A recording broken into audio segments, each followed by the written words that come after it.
This is Hannibal here with a UFO news update for you.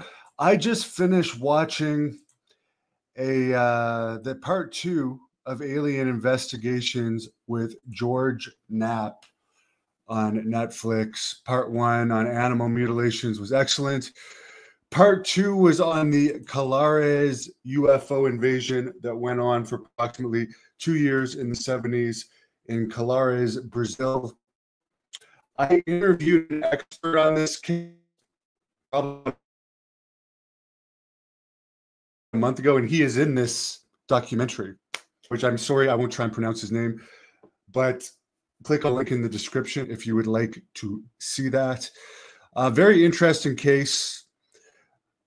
This is a case where it appears the UFO civilization, the alleged alien civilization that was there, was actually taking samples from humans. Beams were coming down that were actually allegedly sucking people's blood, and human injuries were caused. The military were called in. The U.S. military apparently ended up getting involved, and there was actually a lot of footage taken, which apparently the U.S. military now more than likely owns. So a pretty crazy case that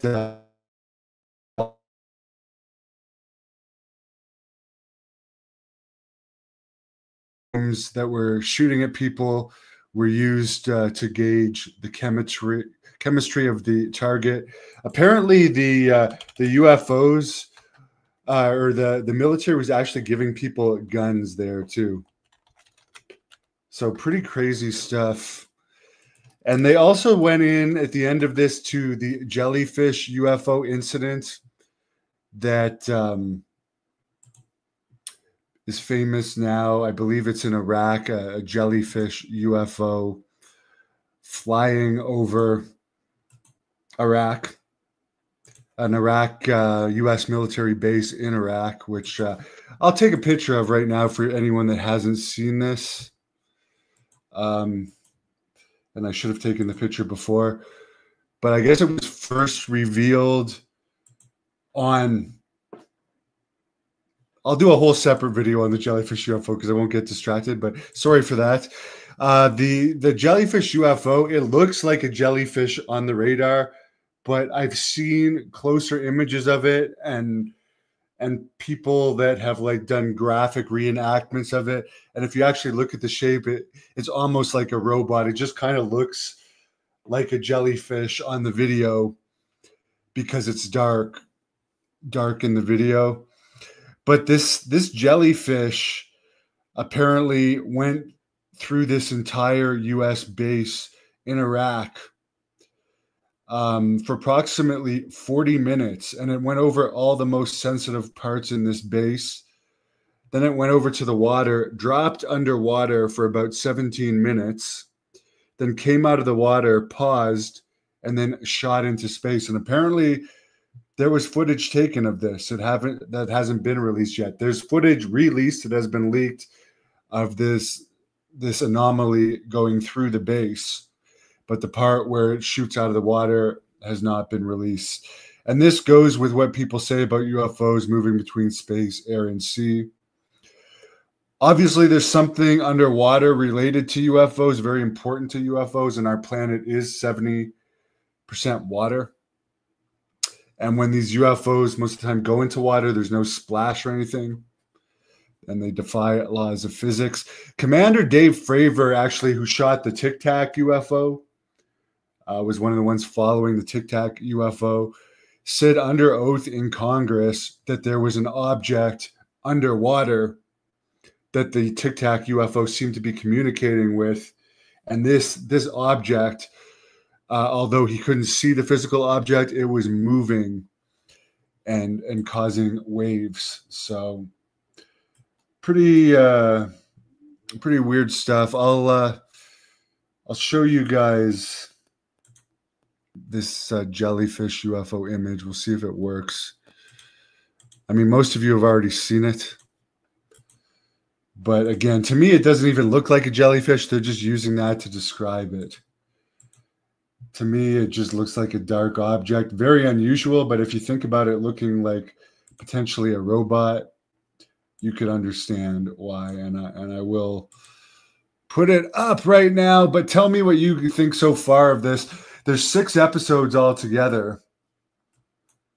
There's 6 episodes altogether of this Investigation Aliens series, and from the episodes I've seen so far, they're very interesting. And it seems to me right now there's all this talk about potential nuclear war. And with all this talk of potential nuclear war, obviously the UFOs have a history of being interested in our nuclear activity. Maybe it's because they do something in the water and nuclear bombs dropping would affect them. But this is the object that everyone calls the jellyfish UFO. So you guys can let me know what you think of it.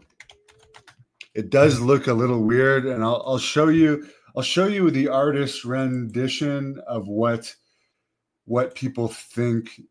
And I mean, this makes sense that it could actually look something like this image that I'm going to put up on the screen right now.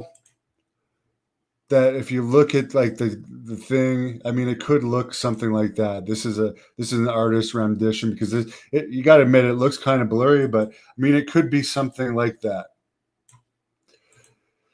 But either way, it's going over our military bases. So if it is Russia, for people that think there's no way this could be anything out of this world, by the way, Russia has UFO incidents as well, and they've affected Russia's UFO nuclear capabilities as well. That's documented, and those documents have been leaked during the brief time where the U.S. actually had a good relationship with Russia. Yeah, Dave, there's a lot of sightings. Apparently here in Wichita, where I'm based right now, there was a sighting here November 11th, and there's actually a nuclear facility here around Wichita, and in the book that I recently got, UFOs and Nukes, there was actually an incursion of a UAP around the UFO or around the nuclear bomb storage facility here in Kansas not too long ago. The flat earthers theory is true. I don't believe you know what? When you're in planes and stuff, you can see that the earth is not flat. So I don't really believe that at all.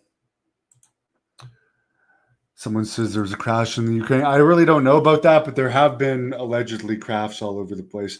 I'll be right back with a wrestling news update. But yeah, I would suggest, I liked episode 1 on mutilations better than episode 2, just because there was more.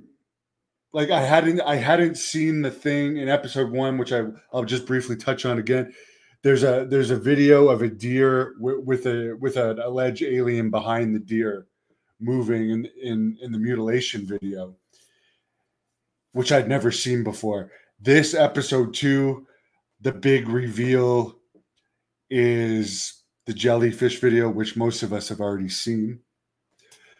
But I know in future episodes, there's other stuff that hadn't been let out to the public before. But there is good interviews with military people in Brazil.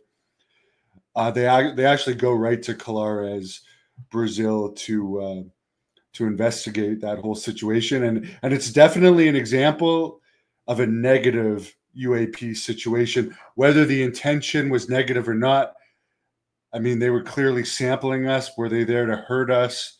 No, not necessarily, because I think everybody pretty much survived.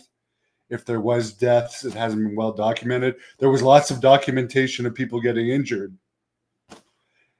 But there was no deaths in that case. So were they there just to sample? And if people got injured, that's just like when we do tests on animals, they get injured. Nobody cares. Other than animal rights people. And it's always sad to me. I have feelings for them, but whatever. I eat meat, so I can't say anything. But yeah, I mean, The thing is, some of them might have good intentions. Some of them might have bad intentions. There's probably multiple things visiting us. Maybe the ones that have bases underwater are different than others. Maybe some of them are from space and some of them are from here and have been here all along and just don't reveal themselves very often. The Belgian UFO wave has a lot of solid evidence. There's 6 episodes. It's called Investigation Aliens, and it's on Netflix. George Knapp is the host. And what a nice house he has, by the way. We see his house. But they have like a ex-CIA guy working with them and an ex-U.S. military veteran working with him doing these investigations. But it's very good. I would say I've seen all of the major UFO shows. There has been some great documentaries over the years, even some from decades ago that people just didn't pay much attention to that have great information on them. This is the best modern UFO series I've seen. And they don't go way out there with conspiracy theories. They just kind of put the information out there and let people come to their own conclusion and put various hypotheses out there. So someone says there's a big sighting on the east coast of Canada in the I think there was a sighting around Halifax in the water, Shaw, something harbor. I'll even look it up, and I don't mean to digress. A huge incident. I'll get the right name for it. The Shag Harbor UFO incident in outside Halifax, Nova Scotia. I'd have to interview someone. I'm not going to just tell you off of the little bit I know about it, what happened, but that was a major UFO incident as well. And it revolved around a UFO in the water that apparently there was a Russian sub even monitoring it that wasn't too far from Halifax, and the U.S. was also involved in this. So, I mean, they obviously know more than they let on because these things are operating in our water and airspace. So, obviously, all world militaries are interested in these in case they are adversary militaries, which they could be, but it's pretty crazy technology. There have been, what's interesting is you mentioned there's been swarms above major Air Force bases. We always hear stuff being leaked by the Navy. We haven't heard much coming out about the Air Force. But yeah, we're still buying these 50 million jets with Sidewire. Yeah. Yeah, I mean, anything. I'm not saying I know what it is. No matter what, it's not good if these things are flying without any issues in our airspace or in our oceans. If it is adversary stuff, I mean, that's not good. It might even be worse than if it's a technology. If it's just aliens studying us, what's the big deal? I mean, it's unsettling that there's higher civilizations than us. It's unsettling. But if they don't mean harm, maybe that's better than having either China or Russia having incursions around us that have leaped us technologically. Who knows? But one thing I do think that this could have to do with, honestly, is there's all this, and you find it weird that all this information is coming out. Like in the past month, there's even been more information than ever coming out. Are they getting us ready because they know these things are interested in nuclear stuff? Are they getting us ready that there might be some sort of sighting as this nuclear talk gets more and more that they're not going to be able to refute? And this way they can be like, well, we started telling you guys about this, but now we know for sure. I don't know. That's the one thing where you say we have no chance against them. If someone had leapfrogged us that far technologically and was an adversary, why haven't they taken us over yet? And if it is aliens or maybe a race that wasn't that interested in us before, maybe the reason they might be more interested in us now and might actually stop us sometime in the near future is because we're having all these threats of dropping nuclear bombs, And I mean, Russia just dropped some crazy missiles in the Ukraine. If these things have like anything to do with our environment and it means anything to them, this might actually piss them off. And by the way, I'm so sick of people telling me, please throw your water bottle in the garbage, please recycle, blah blah blah blah blah. We're blowing up bombs everywhere. That's going to be that's going to be worse for our environment than recycling, and it's going to kill us. Whether or not we put boxes in our paper recycling bins or not. Yeah, supposedly, I mean, I'm not going to be an expert in this, and this is more the hearsay. We know some look like the classic grays. We hear some supposedly look like praying mantises. We hear there's some like the Nordics that look like us. We hear about these, and some from more credible sources than other, these tall white breeds. We hear about these ones that look almost reptilian in nature. So they all may have different intentions, but there hasn't been that much good footage of anything but the ones that look most like the grays to me. I've never seen any video or picture evidence, and I study this stuff continuously. There's been some weird looking things and some tall ones and some more straggly ones, but I haven't seen like a mantis type looking one or a reptilian looking one in any pictures or videos. So take that for what it's worth, but that's going more off the wall. The fact of the matter is the Colares incident happened no matter what it was. It could have been another country screwing around with weapons at some remote place in Brazil just to test stuff, knowing that in the 1970s in an excluded place in Brazil, it's probably not going to come out for 50 years. Could be that. I'm not saying anything above this is weird stuff. Let me know your thoughts on it in the description. I'll be right back with a wrestling news update. Cheers.